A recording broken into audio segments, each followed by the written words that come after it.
Okay, so let me just give you a background of this problem.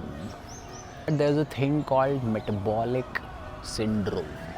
It sounds really fancy, something which around 80 to 90%, maybe more, of us Indians are suffering from. ये basically collection of conditions हैं जो हम सब में होती है. अब होता क्या है ये मेटाबॉलिक सिंड्रोम? एक ऐसी कंडीशन है गाइस जिसमें तुम्हारी फास्टिंग ग्लूकोज लेवल एबनॉर्मल होते हैं. एबनॉर्मल से मेरा मतलब है कि दे आर स्लाइटली टचिंग 100 और मे बी मोर. अगर आप 100 से ज़्यादा है तो ऑब्वियसली आप प्री डायबिटिक. बट गाइस उसके साथ आपका ब्लड प्रेशर भी हायर रेंज पे है और आपके एब्डोमिनल एरिया, विसरल फैट, पेट के पास पे फैट है. तो ये सब अगर आप मिलाएं तो इसको आप बोलेंगे कि आप मेटाबॉलिक सिंड्रोम से सफ़र कर रहे हैं. और मैंने सालों तक मेटाबॉलिक सिंड्रोम से सफ़र किया है. Irregular heart beats, high blood pressure, high fasting blood glucose levels, freaking drowsy, lethargic. हाँ, तो एक फिजिशियंस की एसोसिएशन की जर्नल है जिसमें इन्होंने 2004 में ही एक आर्टिकल पब्लिश किया था and they said why are Indians more prone to diabetes.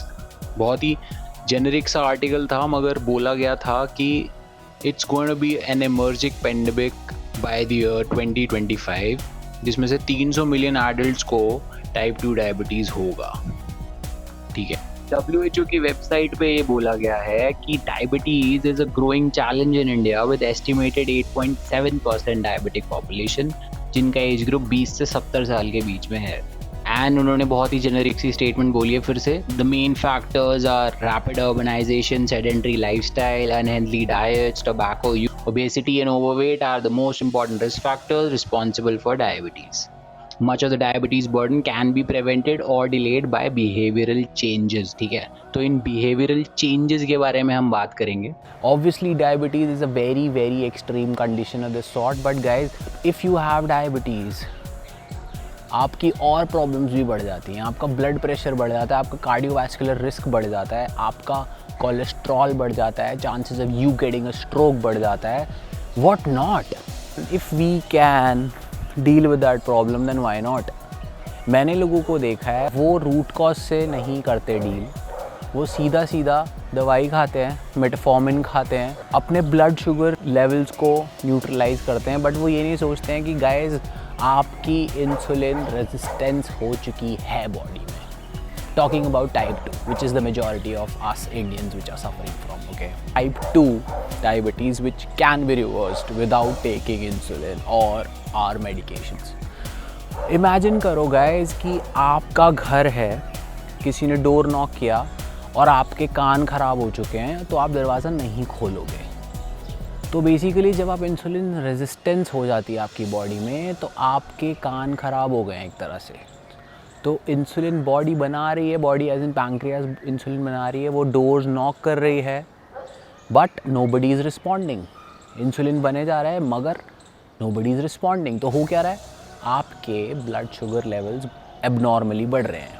अब उसमें ऐसा क्या होगा, उसमें ये होगा कि गाइज इट्स फेटल.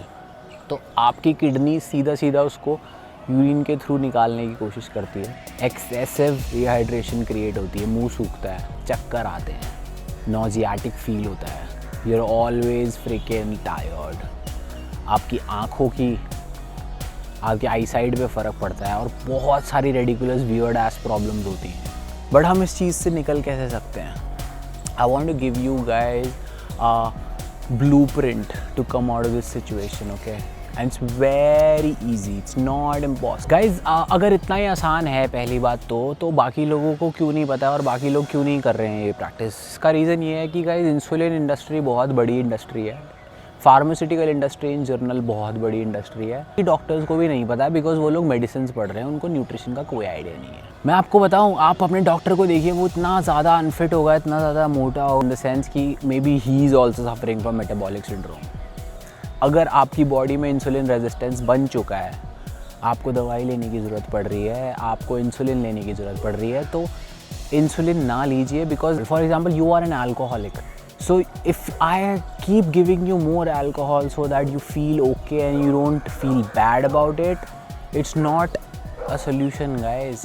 आपका अल्कोहल बंद करना पड़ेगा मेरे को, there has to be another thing. So insulin अगर बॉडी में ऑलरेडी इतना ज़्यादा है और आप ऊपर से और इंसुलिन ले रहे हैं डायरेक्टली अपने ब्लड में, तो वो आपकी प्रॉब्लम को सॉल्व नहीं कर रहा है। आपकी प्रॉब्लम को इंसुलिन सेंसिटिव बनाने से सॉल्व होगा, और उसके लिए हमको करना होगा फास्ट। और उसका एक ब्लूप्रिंट तैयार किया है मैंने। उस ब्लूप्रिंट में आपको 4 या 5 सिनेरियोज़ या 4 या 5 चॉइसेस मिलती हैं। पहला चॉइस, आप वीक में एक दिन 24 आवर्स फास्ट करो।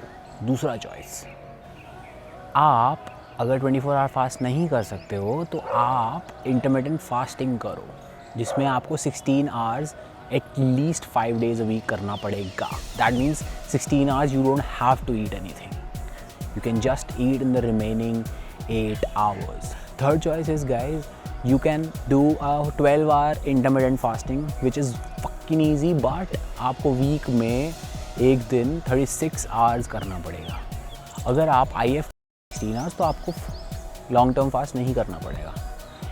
once in a month आपको एक 24 आवर्स फास्ट रखना पड़ेगा, और आपको एटलीस्ट 2 वेजीज़ की सर्विंग्स ऐड करनी होंगी अपनी डाइट में। दैट मीन्स अगर आप इन टोटल 2 मील्स खा रहे हैं एक दिन के, तो आपको दोनों मील्स में सब्जियां ऐड करनी है। पालक की सब्ज़ी बनाएं और बहुत सारा खीरा और टमाटर काटें। It's not so difficult. Okay, let's quickly discuss the do's and the don'ts which I was talking about. Initially, the most important thing is to avoid sugar, completely avoiding it.